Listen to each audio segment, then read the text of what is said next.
The sky above New Haven burned with colors that should not exist in nature. Purple and green flames danced across the atmosphere as the orbital bombardment continued its merciless assault. Sarah Chen pressed her daughter closer to her chest and ran toward the emergency shelters, her feet pounding against the cracked pavement. Around her, the world she had known for 15 years was dying.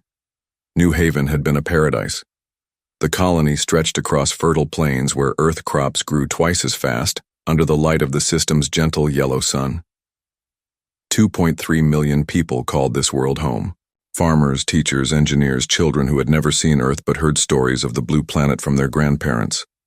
They had built schools and parks, libraries and theaters.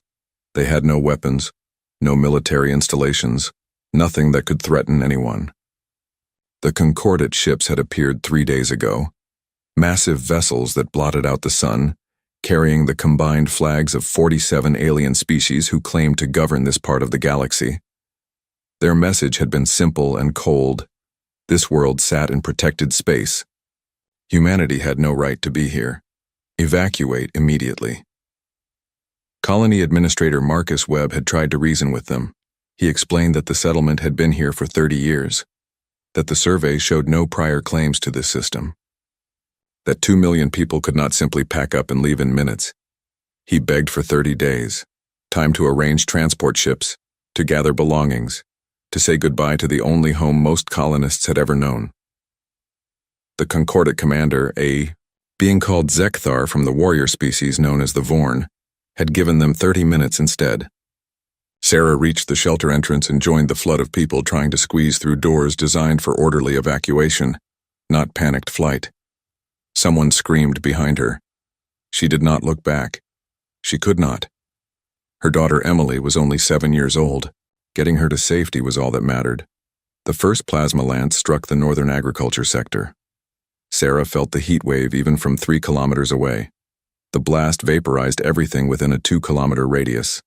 Farms where she had walked just yesterday morning picking apples with Emily ceased to exist in a flash of superheated light.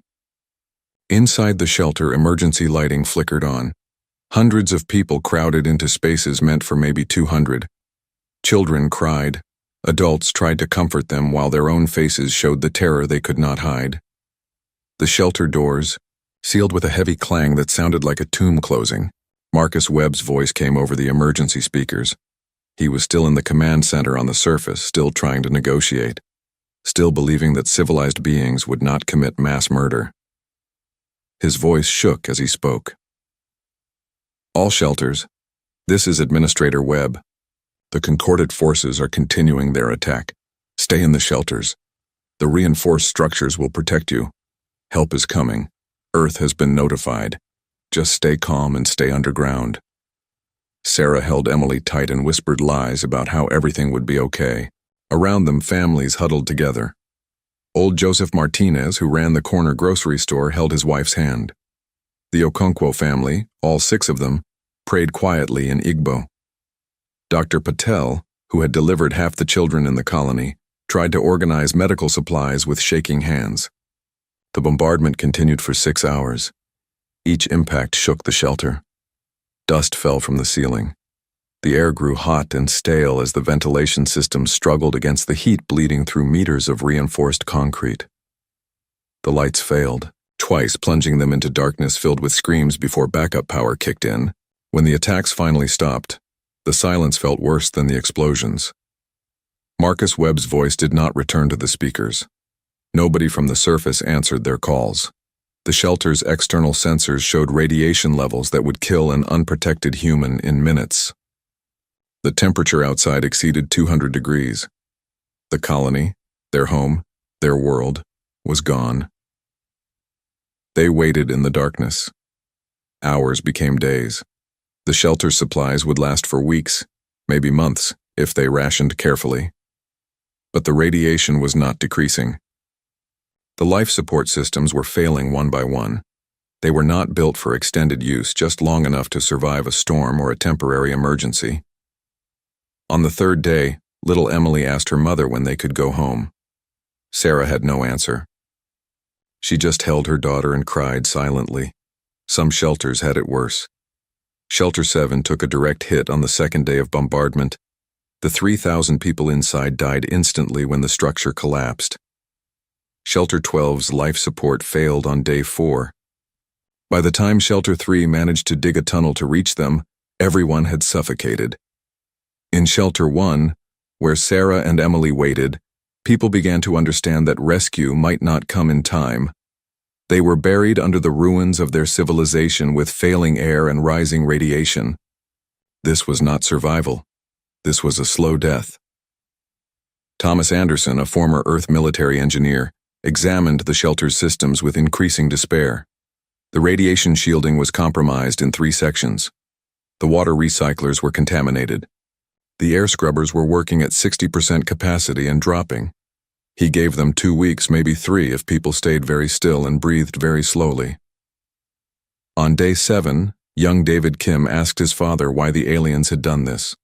His father, who taught philosophy at the Colony University, struggled to find an answer. How do you explain genocide to a child? How do you tell your son that some beings in the universe see other lives as worthless simply because they are different, because they are inconvenient, because they can? The children stopped playing. The adults stopped pretending things would be fine. They sat in the dim light and waited. On day 9, the sensors detected something: ships entering orbit. For a moment, hope surged. Then terror replaced it. Had the Concordat returned to finish what they started? Would they hunt down even the survivors in the shelters? The communication system crackled to life. A human voice speaking English with an Earth accent filled the shelter. New Haven survivors, this is the scout ship Pathfinder. We are beginning rescue operations. Transmit your locations. We are getting you out. Sarah clutched Emily and sobbed. Around them, people who had given up on living suddenly remembered how to hope. The rescue took 4 days. The Pathfinder's crew, only 30 people on a ship designed for exploration, worked without sleep. They used cutting torches to burn through rubble. They rigged radiation suits and made trip after trip to the surface. They found Shelter 1 on day 10. They found Shelter 3 on day 11, Shelter 5 on day 12. Captain Maria Santos of the Pathfinder walked through the ruins with her crew and recorded everything. The melted remains of homes, the crater where the school had stood, the twisted metal that had been the hospital. She documented the bodies they found, careful to record every face, every name when they could identify them. Of the 2.3 million people who called New Haven home, they found 47,000 alive, 47,000 out of millions. The rest were dead, vaporized in the initial bombardment or slowly killed by radiation and starvation in shelters the rescue teams reached too late. Sarah and Emily were among the survivors. They boarded the Pathfinder, wrapped in thermal blankets, their bodies weak from days of minimal rations and contaminated air. Sarah watched through the viewport as they lifted away from New Haven. The world below was a blackened scar. Nothing moved. Nothing lived. The paradise they had built was a tomb. Captain Santos gathered the survivors in the cargo bay. She looked at their faces, at the children who had lost parents, at the parents who had lost children, at the hollow eyes of people who had watched their entire world burn. She told them what happened next. They were going to Earth. They would receive medical care, counseling, support, and Earth would know what happened here. Among the survivors was Marcus Webb. He had stayed at the command center, still broadcasting, still pleading with the Concordat, even as the building collapsed around him. They found him 3 days later, trapped in a basement with 12 others. His leg was crushed, his body burned, but he had kept a recording device running. Every communication with the Concordat was saved. Every refusal of mercy. Every casual dismissal of human life. Every war crime was documented in his final transmission. The Pathfinder jumped to faster than light speed, carrying its precious cargo of broken survivors and damning evidence. The journey to Earth would take 2 weeks. Captain Santos sent the recordings ahead at maximum priority. She had served in the Earth Space Navy before becoming an explorer. She recognized what she was carrying. This was not just a rescue mission.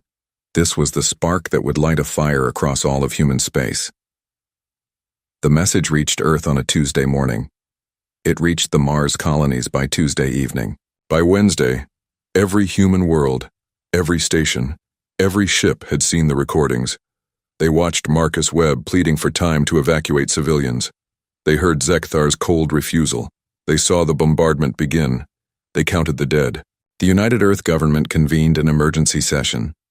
Representatives from every nation, every corporation, every faction gathered in the assembly hall in Geneva. These were people who argued about everything, who could barely agree on what to have for lunch, who had spent 2 centuries bickering over resources and borders and pride. They took one vote. It was unanimous.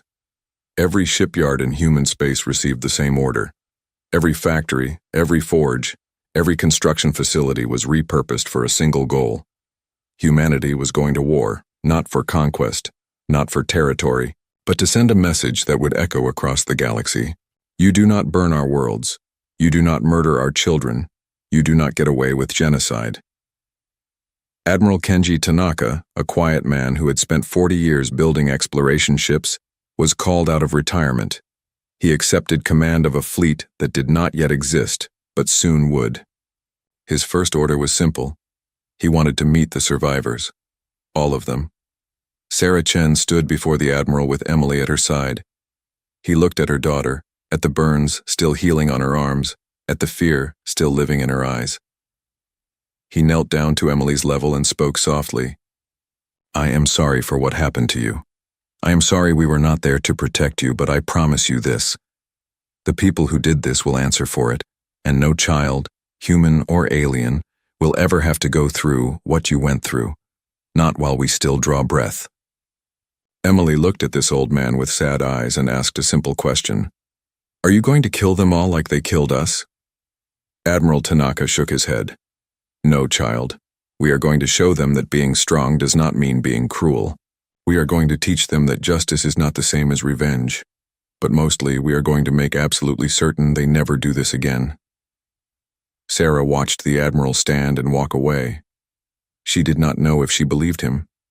She did not know if justice was possible, or if the whole galaxy would simply burn. But she knew one thing with absolute certainty.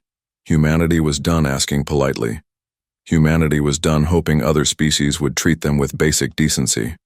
The galaxy had mistaken their peaceful expansion for weakness. They were about to learn the difference between choosing peace and being unable to wage war. New Haven was dead. 2.3 million people were gone. But 47,000 survivors remained to tell the story. And behind them, gathering in the darkness of space, a sleeping giant was waking up. The galaxy was about to receive humanity's reply. The forge world of Mars had been quiet for decades. Tourists visited its museums, corporations mined its resources, and terraform engineers slowly worked to thicken its atmosphere. What nobody talked about, what even most government officials did not know, was what lay beneath the red sand. Dr. Helen Park stood in the command center 3 kilometers underground and watched as her life's work activated. Rows of automated factories stretched to the horizon in every direction, through the tunnels her teams had carved over 30 years. Each factory was designed with one purpose: build warships faster than any enemy could count. She had proposed the project 40 years ago, fresh out of university with a doctorate in industrial engineering and a terrible vision of humanity's future. Her presentation to the United Earth government had been simple and terrifying. Humans were alone in a galaxy full of unknown species. Some would be friendly, some would not. And if humanity ever faced an existential threat, they would need the ability to respond with overwhelming force. The politicians had laughed at first. Build entire planets into weapons factories? Maintain them in secret for decades? The cost would be astronomical. The paranoia unnecessary. Humanity was making friends among the stars, not enemies. Then the Outer Rim incident happened. A human research station vanished. All 30 scientists gone without explanation. The investigation found evidence of weapons fire, of ships jumping away, of a massacre covered up. The aliens responsible were never identified. They disappeared into the vast darkness of space. Suddenly, Dr. Park's proposal did not seem paranoid anymore. It seemed prescient. The project began with Mars. Automated mining systems dug deep into the planet's crust, extracting metals and rare elements. Construction drones built factories that built more factories, self-replicating industrial systems that required minimal human oversight. The goal was simple. If humanity ever needed a fleet, they could have one. Fast. Mars was just the beginning. Titan followed, its methane seas converted to fuel production facilities. Europa's ice became water for life support and hydrogen for fusion reactors. Ganymede's core was hollowed out and filled with weapons manufacturing plants. 3 hidden systems beyond the Kuiper Belt, systems humanity had quietly claimed but never advertised, were converted into shipyards. 6 planets, 12 moons, all connected by a network of automated supply chains and quantum-linked command systems. The Forge world slept, waiting for the day they would be needed. That day arrived when news of New Haven reached Earth. Dr. Park received the activation codes from the United Earth government at 0300 hours. Her hands shook as she entered them. Around her, engineers who had spent their entire careers maintaining systems that were never supposed to be used scrambled to their stations. The command was clear.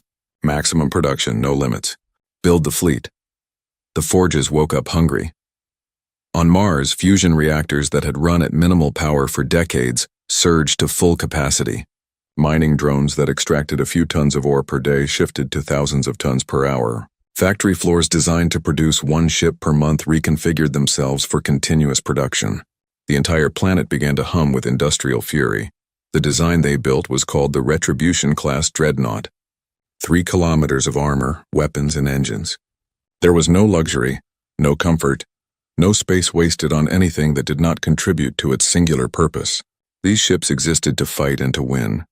The hull was a sandwich of titanium carbide composite and reactive armor that could absorb direct hits from plasma weapons. The engines used quantum-entangled particles to generate thrust, a technology humanity had reverse-engineered from ancient alien ruins found on a dead world 20 years ago. Nobody knew who built the original technology. They had been extinct for millions of years, but their science worked, and humanity had learned from it. The weapons were brutal in their simplicity. Railguns lined the spine of each ship, capable of accelerating tungsten rods to a significant fraction of light speed. Each projectile carried enough kinetic energy to shatter a small moon. Plasma lances, powered by the same fusion reactors that drove the engines, could burn through any known armor. And antimatter torpedoes, the most expensive and devastating weapons in the human arsenal, were loaded into launch tubes at the rate of 100 per ship. Building 1 Retribution-class Dreadnought took 3 months with traditional shipyard methods. The Forge worlds built them in 8 hours. The secret was automation and scale. Every component was manufactured simultaneously across hundreds of factories. Hull sections were printed using molecular assemblers that built matter atom by atom. Engines were constructed in zero-gravity facilities and transported through underground maglev tunnels. Weapon systems were tested, calibrated, and installed by robots that never slept, never made mistakes, and worked at speeds no human could match. The first ship rolled out of the Mars Forge on day 3 after activation. Engineers watched in awe as the massive vessel lifted from the underground construction bay and rose through the carefully concealed launch shaft. On the surface, tourists taking pictures of the sunset never noticed the brief shimmer in the air as the ship's stealth systems activated and it vanished into orbit. By the end of week 1, 500 ships were in orbit. By the end of month 1, 50,000 Retribution-class Dreadnoughts were operational. The fleet grew at an exponential rate as more Forge worlds came online, and production lines optimized themselves. Admiral Tanaka visited Mars on day 30. He walked through the factories with Dr. Park, watching robots assemble weapons of war with mechanical precision. A new ship emerged from the construction bay every 15 minutes. The scale was beyond anything he had seen in 40 years of military service. "Can you really build 500,000? He asked Dr. Park. She nodded. "We can build 1,000,000 if you need them. The only limit is raw materials, and we have asteroid mining drones bringing in enough metal to build 10,000 ships per day. The system is self-sustaining now. It will run until we tell it to stop or until we run out of things to build from." Admiral Tanaka watched another dreadnought rise from the depths of Mars. Each ship represented enough firepower to conquer a small solar system. 500,000 of them would be the largest fleet ever assembled in human history. Possibly the largest fleet in galactic history. The Concordat has no idea what is coming, Dr. Park said quietly. Their intelligence services are good, but they cannot penetrate our security. By the time they realize what we have built, it will be too late. The Admiral nodded slowly. That is the point. We do not want a fair fight.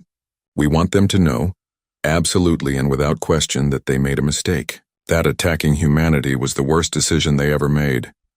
Recruitment centers across human space were flooded with volunteers. Every person who saw the footage from New Haven wanted to serve. They wanted to be part of humanity's reply. Veterans came out of retirement. Young people barely old enough to enlist signed up by the millions. Former rivals and enemies put aside their differences to stand together. The training was intense but brief. The ships were so advanced, so automated, that they practically flew themselves. Human crews were needed for decision-making, for strategy, for the things computers could not do. But gone were the days of massive crews maintaining every system manually. A Retribution-class Dreadnought needed only 300 personnel. With 50,000 ships operational in the first month, 15 million humans were serving in the fleet. More arrived every day. Commander Sarah Chen, survivor of New Haven, walked into a recruitment office on Earth 6 weeks after her rescue. Her daughter Emily was in a care facility, recovering physically but still waking up screaming from nightmares. Sarah could not bring her child back. She could not undo what happened, but she could make absolutely certain it never happened again. The recruiter looked at her medical files and frowned. "Ma'am, you have severe PTSD. You are still recovering from radiation exposure. You have a young child who needs you. Are you certain you want to serve?" Sarah met his eyes with a gaze that had watched her world burn.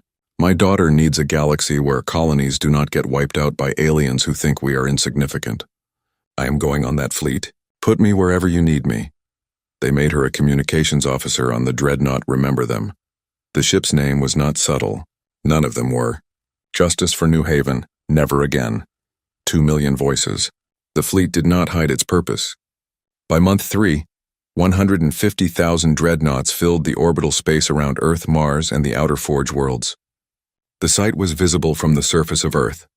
At night, people looked up and saw not stars but the running lights of warships. The sky glittered with humanity's wrath.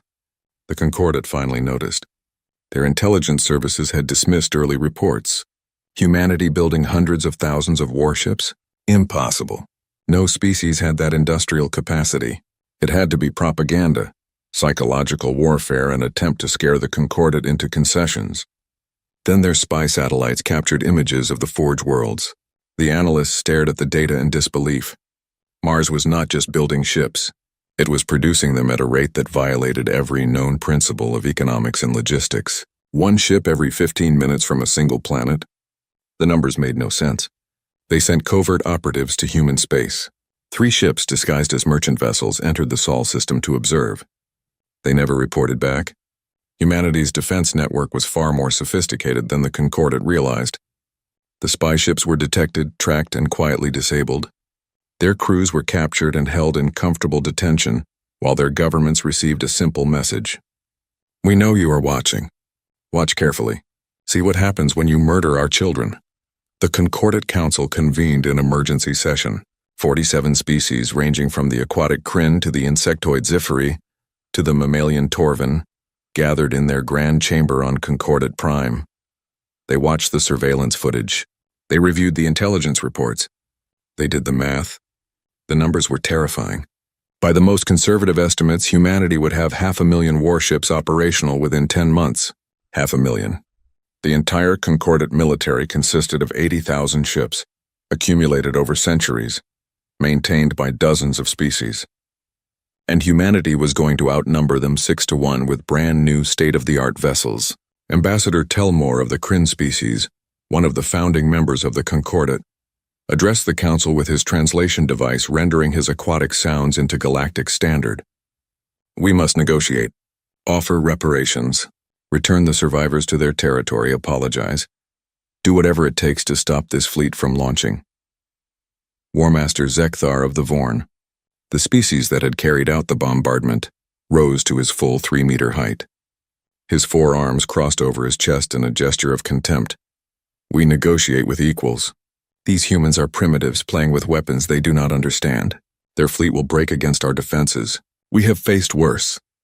Ambassador Telmore's skin flushed with distress colors. Worse, War Master.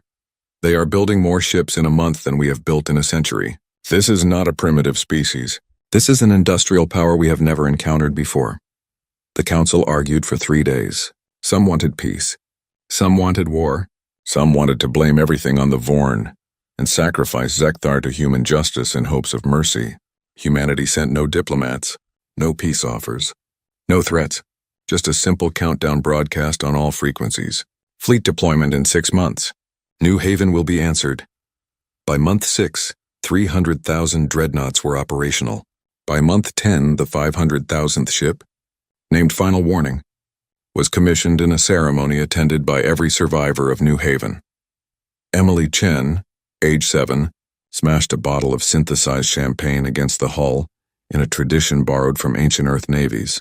The fleet assembled in the Oort cloud, far from Earth, far from prying eyes. 500,000 warships arranged in perfect formations that stretched across light years of space. Supply ships, medical vessels, and transport craft joined them. Over 150 million humans crewed the armada. Every single one was a volunteer. Admiral Tanaka stood on the bridge of his flagship, remembered them, and looked at the tactical display. Each dot represented a dreadnought. There were so many dots that the display had to zoom out to show them all. He had commanded exploration vessels, research ships, patrol craft. Never anything like this. Nobody in human history had commanded anything like this. Commander Chen entered the bridge and saluted. "Admiral, all ships report ready. We are waiting for your order." Tanaka looked at her. This woman who had lost everything and chose to serve rather than break. He looked at his crew, at the faces of people who believed in justice, who trusted humanity to do the right thing even with overwhelming power. "Send the message," he said quietly. "Let the galaxy know we are coming." The broadcast went out on every frequency, in every language spoken by the concordate species. The message was simple, without threats, without anger. Just a statement of fact. New Haven, 2.3 million dead. You will answer. The fleet began to move. 500,000 ships engaging their faster-than-light drives in a synchronized sequence that lit up the dark between stars. They did not sneak. They did not hide. They announced their passage through every system they crossed. The Long March had begun, and at its end, the Concordat would learn what it meant to provoke humanity. The jump flash was visible across 3 star systems. 500,000 ships exiting faster-than-light travel simultaneously created a burst of radiation that lit up sensor arrays for hundreds of light years.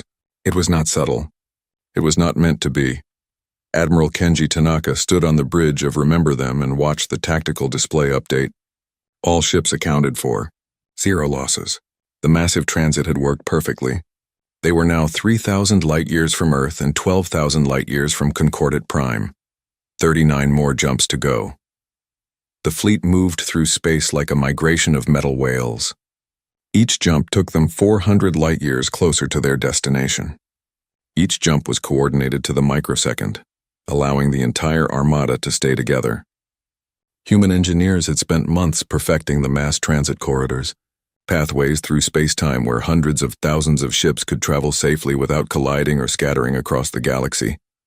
After each jump, the fleet paused for 6 hours. Ships recharged their faster-than-light drives. Crews rested. Engineers performed maintenance, and the Admiralty reviewed intelligence reports from the systems they passed. The first system they jumped through was called Viridian, home to the Loth species. The Loth were not part of the Concordat, just a peaceful species that traded with everyone and bothered no one. When the human fleet appeared in their system, every Loth ship immediately fled to the far side of their star. Admiral Tanaka sent them a message. "People of Viridian, we mean you no harm. We are passing through your territory on our way to Concordat space. We will be gone in 6 hours. Please accept our apologies for the intrusion." The Loth planetary government responded with confusion and terror. They had never seen a military fleet this large. Nobody had. The largest battle in their recorded history involved maybe 200 ships. The humans had brought 500,000. When the human fleet jumped away exactly 6 hours later, having touched nothing and harmed no one, the Loth sent the recordings to every species they knew. The message spread across the galaxy. Humanity was on the move, and they were showing restraint even in their fury. The second system they passed through was Kalen 4, a minor Concordat military outpost. 300 Concordat ships were stationed there to monitor the border and intercept smugglers. When the human fleet arrived, the Concordat commander did not even try to fight. He evacuated the outpost and jumped away, broadcasting a frantic warning back to Concordat Prime. Admiral Tanaka let them go. The fleet's mission was not to hunt down random patrols. It was to reach the Concordat capital and force a reckoning. By the fifth jump, the psychological impact was spreading across the galaxy faster than the fleet itself. Every species with any connection to galactic affairs was watching. Some with fear, some with fascination, some with secret satisfaction that the Concordat was finally facing consequences for their arrogance. The independent traders and merchant guilds saw opportunity. They began broadcasting offers to humanity. Food supplies, fuel, anything the fleet might need, all at competitive prices. Admiral Tanaka authorized limited purchases, paying in human currency and establishing trade relationships that would matter after the war ended. The Concordat tried to spin the situation. Their propaganda networks broadcast messages claiming the human fleet was a bluff, holographic projections, or a desperate attempt to avoid the consequences of settling restricted space. Nobody believed them. Too many independent observers had seen the fleet. Too many sensors had recorded the jump flashes. The evidence was overwhelming. Commander Sarah Chen worked the communication station aboard Remember Them, coordinating transmissions between ships and monitoring the galactic communications network. She watched the Concordat propaganda with cold amusement.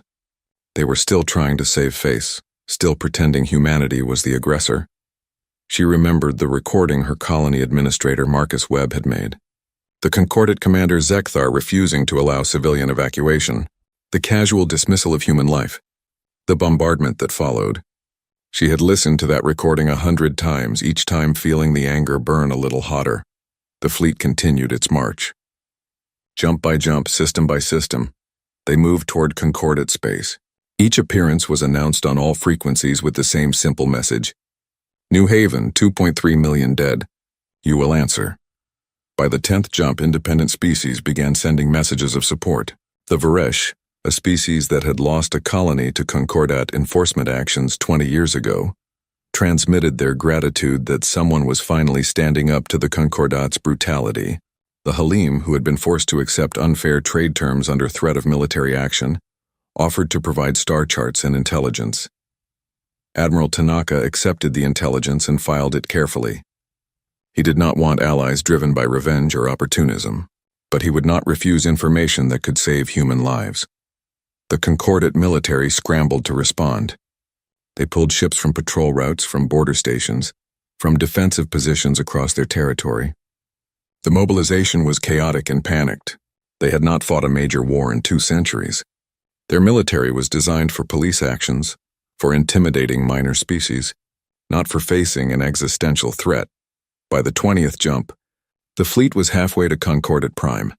The psychological warfare was working exactly as planned. Every jump created more panic, more pressure, more cracks in the Concordat's unity. The Zifiri, an insectoid species known for their logical approach to survival, withdrew from the Concordat military alliance. Their Queen Mind issued a statement that was cold and practical. The humans have shown overwhelming force and remarkable restraint. They announce their movements, they harm no civilians, they pay for supplies. This is not the behavior of conquerors. This is the behavior of a species seeking justice. We will not die for the Vorn's war crimes.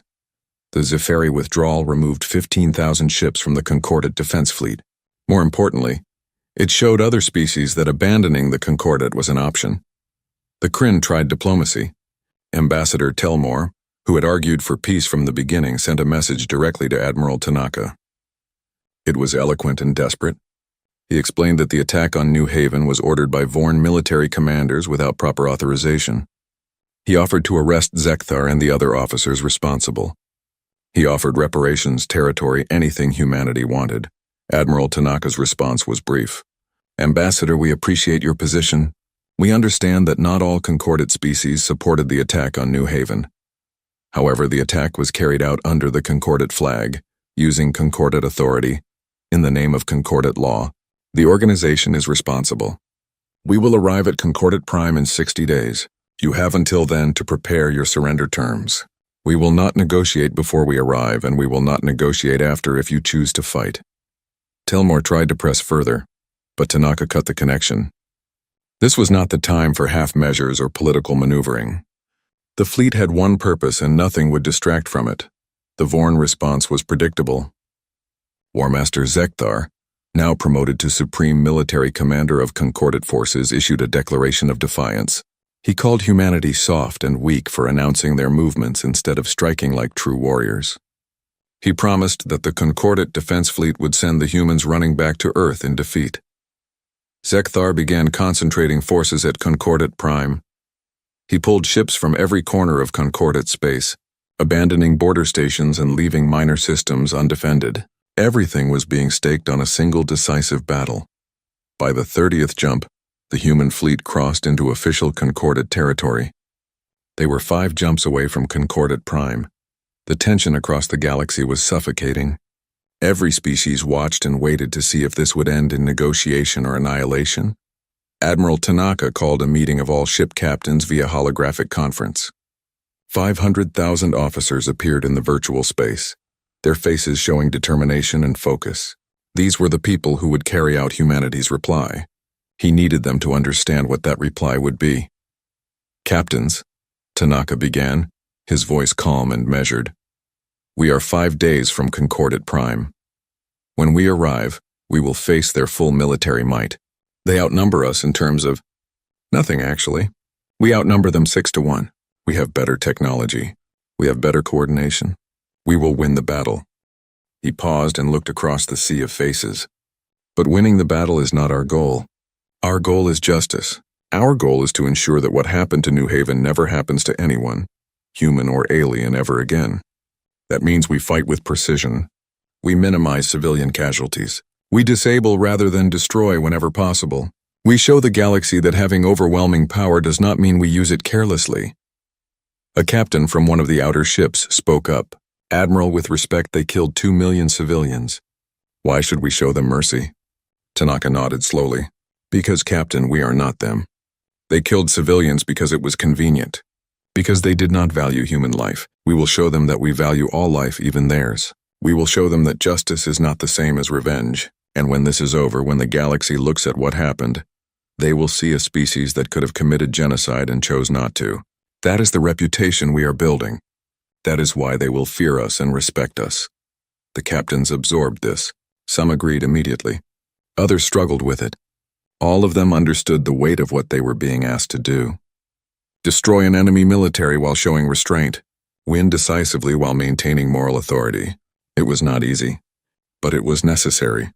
The fleet made its final jumps, system after system, drawing closer to Concordat Prime. The Concordat Defense Fleet was now fully assembled, 50,000 ships in defensive formation around their capital world. They had pulled in everything, abandoned every other position, bet everything on this battle. It was not enough. It was never going to be enough. The human fleet emerged from its final jump at the edge of the Concordat Prime system. 500,000 dreadnoughts arranged in perfect battle formation. The tactical displays showed both fleets clearly. The disparity was stunning. Admiral Tanaka opened a channel to the Concordat Defense Fleet. This is Admiral Kenji Tanaka of the United Earth Forces. We have arrived to seek justice for New Haven and the 2.3 million civilians murdered under your authority. You have 1 hour to surrender. Transmit the locations of all military installations in this system. Prepare to turn over all personnel involved in the attack on New Haven. If you choose to fight, we will disable your fleet and take what we came for by force. You will not win this battle. Do not die for leaders who committed war crimes. War Master Zekthar's response was filled with rage.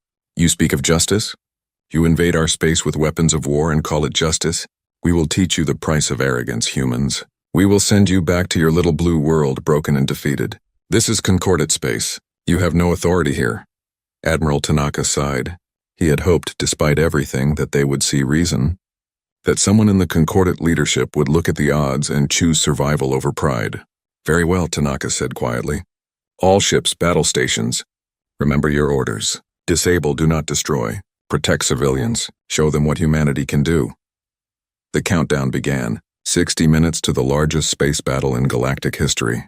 Across the human fleet, weapons powered up, shields activated, and crews prepared for combat. They had trained for this. Built for this. Crossed the galaxy for this. Sarah Chen sat at her communication station and thought about Emily, safe on Earth, hopefully asleep and dreaming of better things. She thought about New Haven, the parks where she used to walk, the school where Emily had learned to read. All of it gone. She keyed her microphone. All ships, this is remember them, for New Haven for the 2 million. Make them answer. 500,000 ships echoed the call. For New Haven. The hour ended. War Master Zekthar gave the order to attack. The Concordat defense fleet surged forward, weapons blazing, committed to a battle they had already lost. And the human fleet, patient and precise and utterly overwhelming, went to work. The first Concordat plasma volley crossed the void between the fleets. A wave of superheated energy meant to cripple the human vanguard. The shots struck the shields of the leading dreadnoughts and dissipated harmlessly. Human shield technology, refined from those ancient alien ruins, operated on principles the Concordat had never encountered. Admiral Tanaka watched the tactical display with the calm of a man who had already won. The Concordat fleet was arranged in traditional battle formation, a defensive sphere around Concordat Prime with overlapping fields of fire. It was a textbook. Deployment exactly what any military academy would teach. It was also predictable. All ships execute pattern Omega-7, Tanaka ordered. The human fleet split into 7 massive formations, each containing over 70,000 ships. They moved with precision that should have been impossible for such a large force. Quantum-linked command systems allowed every ship to coordinate perfectly, responding to tactical changes in microseconds. The first formation engaged the Concordat vanguard head-on, drawing their fire and attention. The second and third formations swept around the flanks at high speed, faster than the Concordat ships could reposition. The fourth through seventh formations arranged themselves in a perfect sphere around the entire battle space, cutting off any chance of retreat. War Master Zekthar watched from his flagship Warrior's Pride as the human fleet executed its maneuver. He had fought in dozens of battles, commanded tens of thousands of warriors. He had never seen anything move like this. The coordination was unnatural, as if the entire human fleet shared a single mind. All ships concentrate fire on the leading human formation, Zekthar ordered. Break through and strike at their command ship. 10,000 Concordat ships focused their weapons on the human vanguard. Plasma lances, missile barrages, and kinetic rounds filled the space between fleets. It should have been devastating. The human ships barely slowed down. Their shields absorbed most of the damage. Their point defense systems, using the same railgun technology that powered their main weapons, shredded incoming missiles.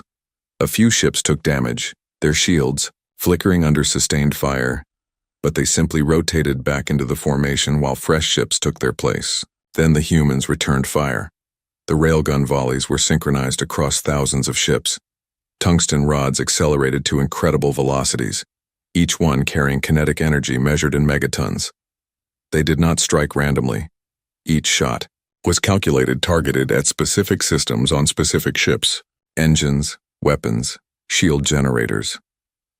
The Concordat vanguard began to break apart, not exploding in dramatic fireballs, but systematically disabled. Ships lost power and drifted. Weapons went offline. Crews abandoned vessels that were suddenly dead in space. Disable, not destroy, Admiral Tanaka reminded his fleet. These are soldiers following orders.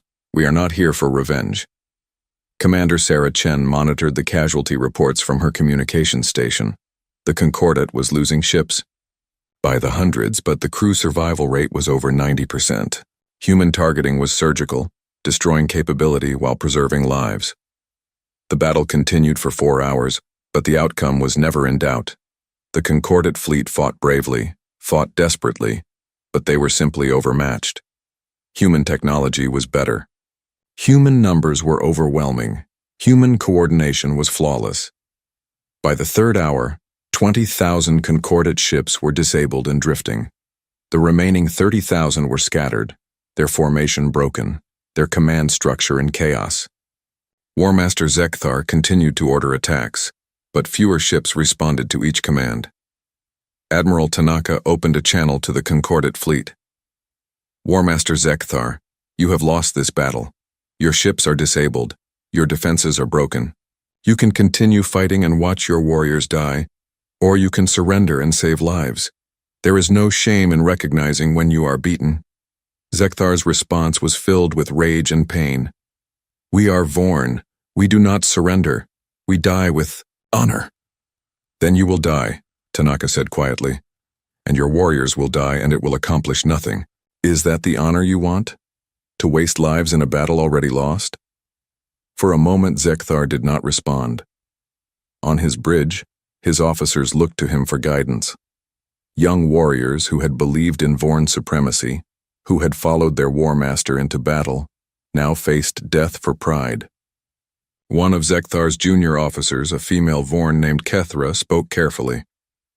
War Master, the humans speak truth. We cannot win. If we continue, we lose everything. If we surrender, we live to rebuild. Zekthar turned on her with fury. You speak of surrender? You dishonor your ancestors. Kethra met his eyes without flinching. I speak of survival, War Master. Our ancestors valued wisdom as much as courage. There is no wisdom in dying for a battle already lost. Across the Concordate fleet, similar conversations were happening. Captains looking at their disabled ships, their wounded crews, the overwhelming force arrayed against them, the choice between pride and survival. One by one, Concordate ships began broadcasting surrender signals. First a few, then dozens, then hundreds. The tide turned not from human weapons, but from simple mathematics.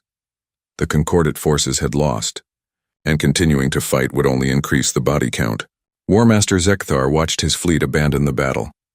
His bridge was silent except for the alerts warning of failing systems. His ship was crippled, its weapons offline, its shields depleted. He had led the Concordate forces to complete defeat. Finally, he transmitted his own surrender. The words felt like poison in his mouth, but he said them. This is War Master Zekthar to all Concordate forces. Cease fire. The battle is over.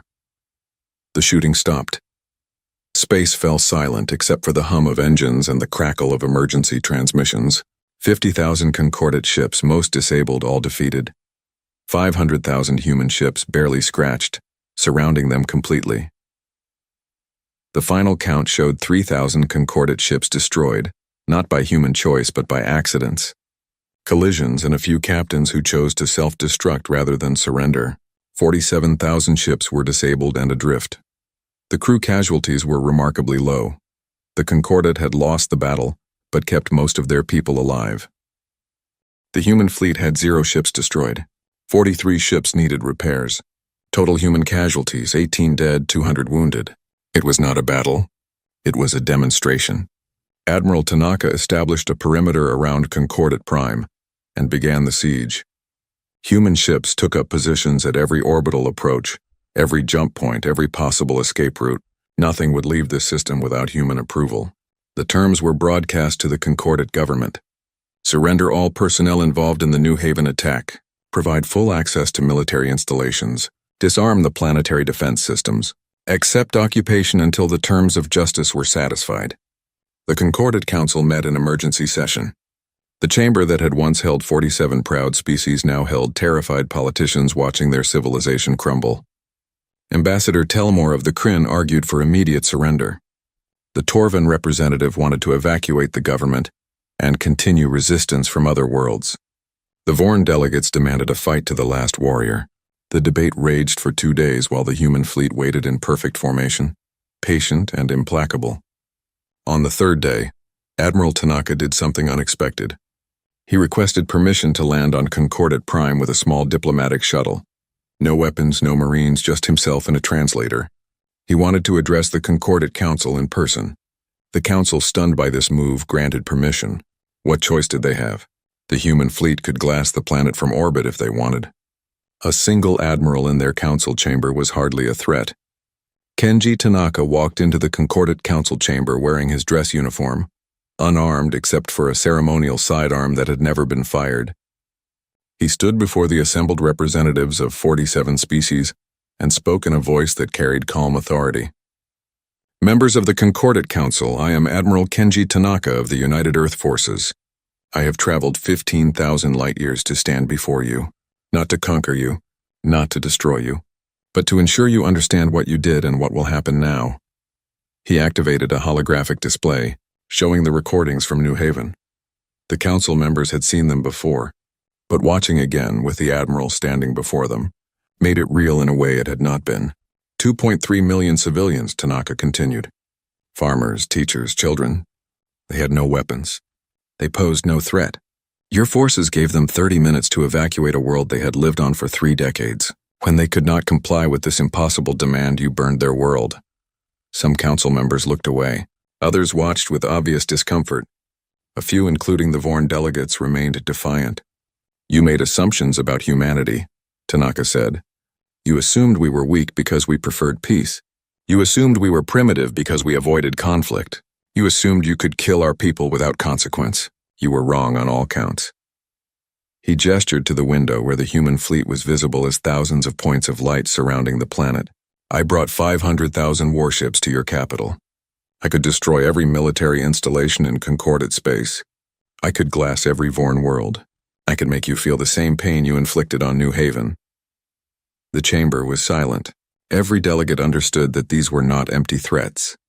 They had seen what the human fleet could do. But I will not, Tanaka continued, because that would make us like you. It would make us the kind of species that solves problems with mass murder, and we are not that species. We are better than that. He paused and looked directly at the Vorn delegation. Here are my terms. You will surrender all personnel involved in ordering, planning, or executing the attack on New Haven. They will stand trial under galactic law for war crimes. You will disarm your military to defensive levels only. You will accept human occupation of your military installations until we are satisfied you understand the difference between enforcement and genocide. And you will establish memorials on every Concordat world to the victims of New Haven, so that future generations remember what happens when power is used without mercy. Ambassador Telmore spoke carefully. Admiral, these terms are acceptable to most of the council, but the Vorn may not agree to surrender their warriors for trial. The Vorn delegate, a grizzled warrior named Tokmar, stood. The Vorn do not surrender our own. If you want War Master Zekthar, you will have to take him by force. Tanaka looked at Tokmar with tired eyes. If that is your choice, I will take him by force. But before you commit to that path, ask yourself this question. How many more Vorn are you willing to sacrifice for Zekthar's pride? How many warriors will die defending war criminals? Is that the honor your species values? Tokmar started to respond, then stopped. The question hung in the air unanswered. Tanaka continued. I will give you 3 days to decide. Surrender the war criminals voluntarily, or I will send Marines to extract them. Either way, justice will be served. The only question is how many more lives you want to waste. He turned and walked out of the council chamber, leaving 47 species to contemplate their options. The human fleet waited, the Concordat argued. And on the surface of Concordat Prime, in the Vorn military district, War Master Zekthar gathered his most loyal warriors and prepared for a final stand. He had lost the battle in space. He had lost the war.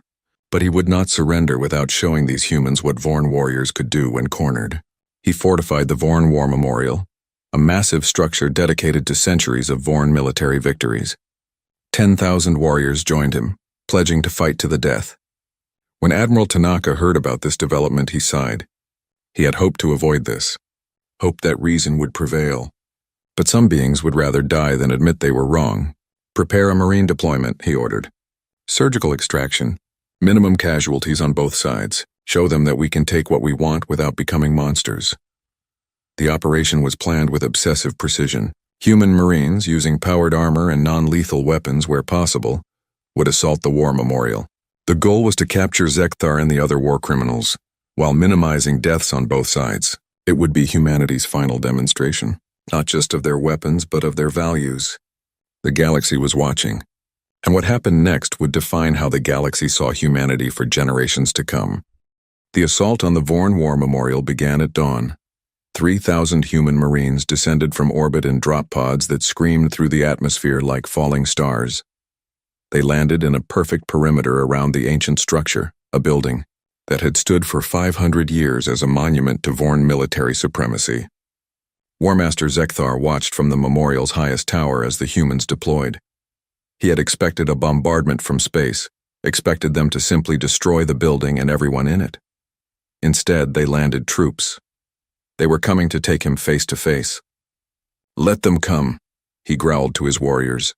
"Let them see what it means to fight the Vorn in close combat. We may die, but we will take thousands of them with us." The human Marines advanced in coordinated groups, using powered armor that made them stronger and faster than any Vorn warrior. They carried weapons designed for this specific mission: electromagnetic pulse rifles that could disable electronics, sonic stunners that incapacitated without killing, and as a last resort, conventional firearms loaded with ammunition designed to wound rather than kill. The Vorn warriors opened fire first. Plasma rifles and kinetic weapons hammered at the advancing Marines. The human armor absorbed most of the damage, but 3 Marines went down in the first volley. Their armor breached, their bodies wounded but not dead. The human response was measured. Stun grenades flew through the air, disorienting the Vorn defenders. Electromagnetic pulses disabled their weapons. When the Vorn charged in close combat, as their warrior culture demanded, the Marines met them, with training and technology designed for exactly this scenario. A Vorn warrior, 3 meters tall and armed with a plasma blade, charged at Marine Sergeant Marcus Webb. Yes, that Marcus Webb, the administrator who had survived New Haven and chosen to serve. He had trained for 6 months specifically for this mission. He dodged the plasma blade, used his armor's enhanced strength to grapple the warrior, and deployed a contact stunner that sent the Vorn into unconsciousness. The battle raged through the memorial for 3 hours. Room by room, floor by floor, the Marines advanced. They used non-lethal methods wherever possible, switching to lethal force only when their own lives were directly threatened. The casualty count climbed slowly. 47 Vorn warriors dead, most of them killed when they forced the Marines into no-win situations. 230 Vorn wounded. 817 captured alive. On the human side, 12 Marines dead, 63 wounded. The disparity was stark. The humans were not trying to slaughter their enemies. They were trying to capture war criminals while preserving as many lives as possible, including enemy lives. War Master Zekthar made his stand in the memorial's central chamber, beneath a massive statue depicting a Vorn warrior standing triumphant over defeated enemies. It was meant to inspire pride in Vorn strength. Now it seemed almost mocking. The chamber doors blasted open. Admiral Kenji Tanaka walked through, wearing no armor, carrying only his ceremonial sidearm. Behind him, a squad of Marines held position, but did not enter. Zekthar stared at the human admiral in disbelief. "You come to face me unarmed? You insult me with your weakness." Tanaka walked calmly toward the Vorn War Master. "I come to show you that I am not afraid of you, that I do not need weapons or armor to stand before you. You killed 2 million civilians and called it strength. I crossed the galaxy with 500,000 warships and have barely harmed anyone. Tell me again who is weak." Zekthar roared and charged, his forearms reaching for the admiral, his warrior instincts demanding he crush this arrogant human. Tanaka did not draw his weapon. He stood perfectly still and watched the Vorn War Master approach. The Marines raised their weapons, but Tanaka held up a hand, signaling them to hold fire. Zekthar's clawed hands closed around Tanaka's throat, lifting the old man off the ground. It would be easy to kill him. So easy. But Tanaka did not struggle. He looked into Zekthar's eyes with calm sadness. "Go ahead," he said quietly, his voice strained but steady. "Kill me. Prove to your warriors that violence is all you understand. Show them that you learned nothing." Zekthar's grip tightened. This human should be afraid, should be begging for mercy. Instead, he was offering himself as a sacrifice to prove a point. Around the chamber, the remaining Vorn warriors watched in stunned silence. One of them, a young warrior named Vector, spoke with confusion in his voice. "War Master, he does not fight. He does not defend himself. This is not battle. This is execution." Another warrior, an old veteran named Krell, lowered his weapon. The Admiral speaks truth, War Master. We killed civilians who could not defend themselves and called it enforcement. He could have killed us all from orbit but chose to send soldiers instead. Which of us has shown true strength? Zekthar looked around at his warriors. These proud Vorn, bred for combat, trained from birth to value honor and strength. And they were questioning him, questioning the values they had always held. He released Tanaka, letting the Admiral drop to the ground. Tanaka caught himself, straightened his uniform, and met Zekthar's gaze without fear. You should have destroyed us, Zekthar said, his voice heavy with confusion and defeat. We would have. If humanity had attacked a Vorn world, we would have burned every human planet in revenge. Why did you not? Tanaka rubbed his throat where bruises were already forming. Because revenge is easy. Justice is hard. Because killing you accomplishes nothing except creating more hate. And because I want the galaxy to see that humans can have overwhelming power and still choose mercy. He gestured to the Marines at the door. These warriors could kill everyone in this room in seconds, but they are holding fire, waiting, hoping you will surrender peacefully. That is strength, War Master. The strength to control your power, the strength to choose when not to use it. Zekthar looked at his warriors, at the human Marines, at the Admiral standing before him bruised but unbroken. His entire worldview was collapsing. Everything he had believed about strength, about honor, about the right way to wield power was being challenged by this old human who refused to kill him. Slowly, with movements that felt like lifting mountains, Zekthar removed his weapons and placed them on the ground. I surrender, he said, the words tasting of ash and shame. I surrender myself to your justice. The remaining Vorn warriors followed his example. Weapons clattered to the floor. Proud warriors knelt in submission. The battle was over. The trial of War Master Zekthar and 147 other concordate officers began 3 months later. It was held not on Earth but on a neutral world, presided over by judges from species unaffiliated with either humanity or the Concordat. The proceedings were broadcast across the galaxy. The evidence was overwhelming. The recordings from New Haven showed the orders, the refusal to allow evacuation, the deliberate targeting of civilian population centers. Zekthar did not deny any of it. He sat in the defendant's chair and admitted everything. I gave the orders, he said when asked. I believed humans were primitives who needed to learn their place in the galaxy. I believed that showing strength would prevent future conflicts. I was wrong. I am guilty. The judges deliberated for 1 week. The verdict was unanimous. Guilty on all counts of genocide, war crimes, and crimes against sapient beings. The sentence, life imprisonment, with the condemned required to spend their sentences rebuilding what they had destroyed. Zekthar and the other convicted officers were transported to New Haven. The world was still dead, still poisoned by radiation, still bearing the scars of the bombardment. They would spend the rest of their lives working to restore it, using concordate technology to clean the soil, replant the forests, rebuild the cities. They would never see the world alive again, but perhaps future generations would. The concordate military was disbanded and reformed under strict limitations. No offensive weapons, no fleet larger than necessary for system defense. Human observers stationed at every major military installation to ensure compliance.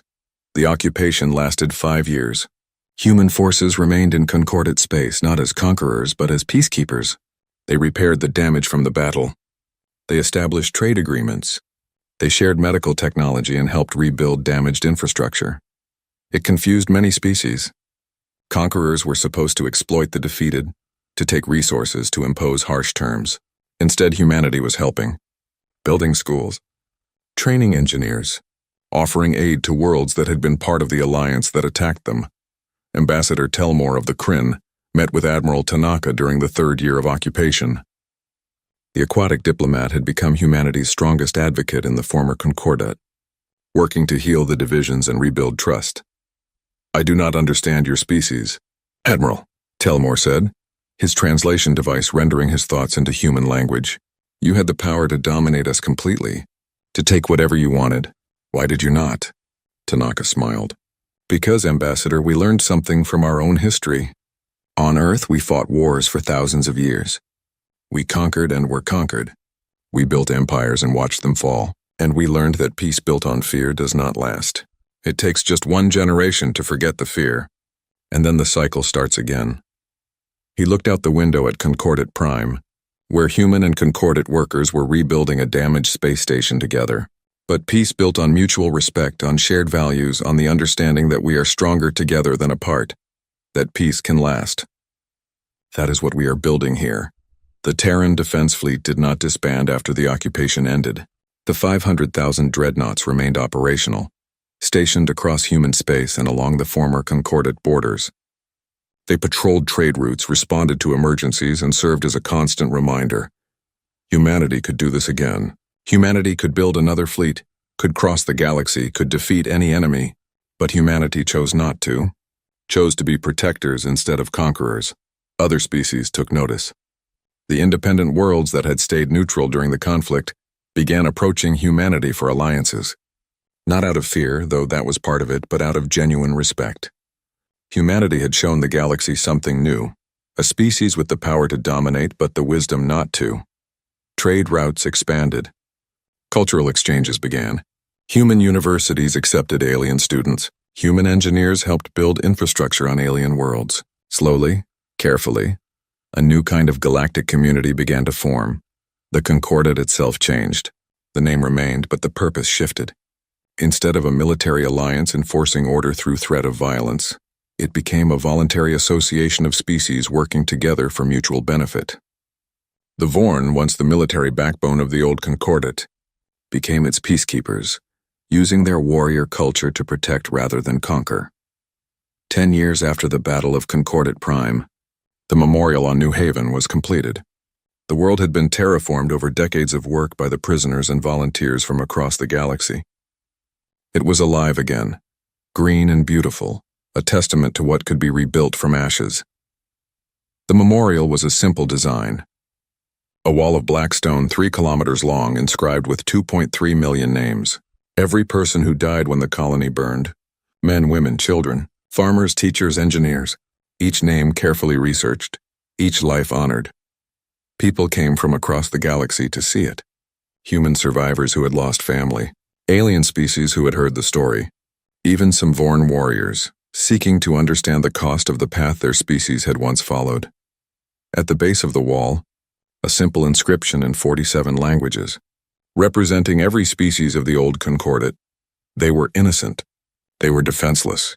They were ours. Never again, for anyone. Admiral Kenji Tanaka, now retired and old, visited the memorial on the 10th anniversary of New Haven's burning. Sarah Chen and her daughter Emily, now 17, stood beside him.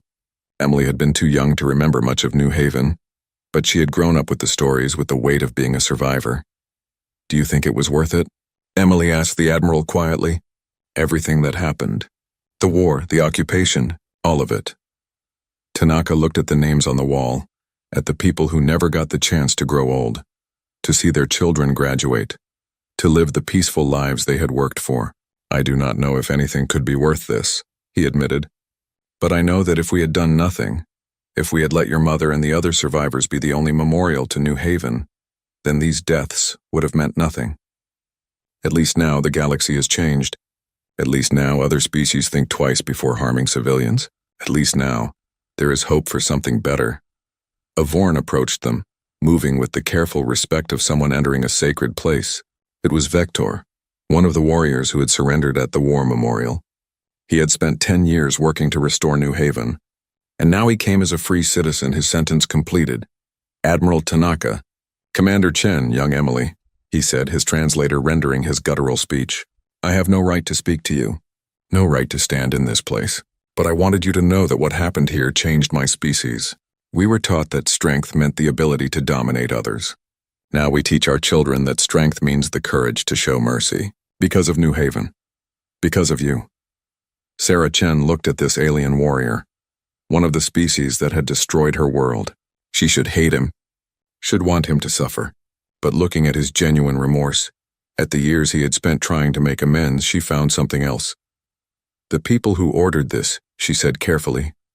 They were wrong, but you helped rebuild. You tried to make it right. That takes a different kind of courage. Vector bowed deeply, a gesture of respect in Vorn culture. I can never make it right, but I can spend the rest of my life trying. That is what New Haven taught me. He walked away, leaving the humans to their remembrance. Around the memorial, hundreds of beings from dozens of species moved quietly, reading names, leaving offerings, reflecting on what had been lost and what had been learned. A young alien child from a species called the Varesh asked her father why there were so many human ships in the sky. The father, who had lived through the war and its aftermath, looked up at the Terran defense fleet maintaining its eternal watch. Because they want us to remember, he said softly. Not to fear them, but to remember that peace is a choice, and they will make sure we all keep choosing it. Admiral Tanaka stood before the memorial as the sun set over New Haven. The world was beautiful again, alive again, full of hope again, but it would never be the same. The names on the wall would never fade. The memory would never die, and that was exactly the point. Humanity had shown the galaxy what happened when you mistook their kindness for weakness. They had built the largest fleet in galactic history. They had crossed 15,000 light-years to deliver justice. They had defeated their enemies and then helped them rebuild. They had proven that being powerful did not mean being cruel. That having the ability to destroy did not mean you should. That the strongest species was not the one who could inflict the most pain, but the one who could control their power and choose mercy, even when revenge was easier. The galaxy would remember New Haven, would remember the 2.3 million dead, would remember the 500,000 dreadnoughts that came seeking justice, would remember that humanity offered peace with one hand and held a sword in the other. And every species, human and alien alike, would understand the message: we choose peace. But do not mistake that choice for inability. Do not test us. Do not make us prove again what we are capable of. Because if you burn our worlds, if you harm our innocent, if you force us to cross the galaxy again, we will come, not in anger, not in hate, but in the cold determination of a species that has learned that sometimes peace must be defended with overwhelming force. We will come, we will win, and we will show you mercy even when you showed us none. That is who humanity is. That is what the galaxy learned. And that is why, in the years that followed, peace spread across the stars. Not because everyone loved each other, not because all conflicts disappeared, but because everyone understood that some lines once crossed would bring consequences beyond imagination. And nobody wanted to be the next species that learned that lesson. Admiral Tanaka placed a hand on the memorial wall, feeling the names carved into stone. Rest well, he whispered to the dead. Your deaths meant something. The galaxy is better because we refuse to let you be forgotten. He turned and walked away, an old man who had carried the weight of 500,000 ships and chosen to use that power wisely. Behind him, the memorial stood eternal, a reminder of what was lost and what was saved. And above, silent and watchful, the Terran defense fleet maintained its guard. Not threatening, not aggressive, just there, always there, reminding the galaxy, we are humanity. We choose peace, but we are not weak. Never again would anyone make the mistake of thinking otherwise.